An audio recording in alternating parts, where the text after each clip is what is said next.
So always your first step should be to plug in 1 for every x. Problem is you get the indeterminate form 0 over 0.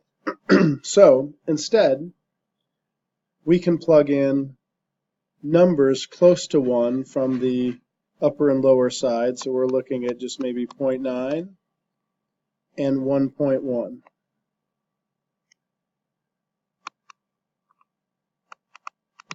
Positive 0.9 and positive 1.1.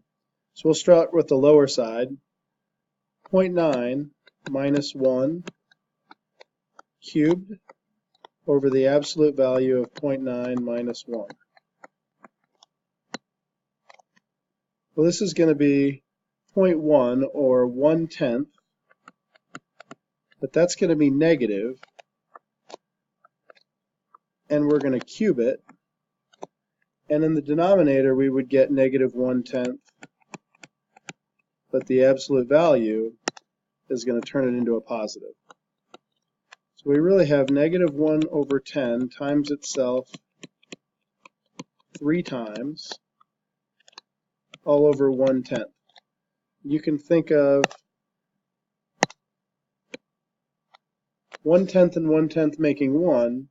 We still have a negative number, and it's negative very small. Negative 1 over 100, and getting smaller.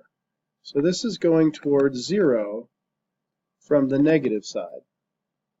Now as we look at the 1.1, everything is the same except we have positive 1/10, and so we have positive 1 over 100 in the numerator. Well, that's also small and getting smaller. If we got closer to 1, these would get even bigger. So we'd be getting close to 0 from the positive side. Well, if we're approaching the same thing from both sides, our limit is 0.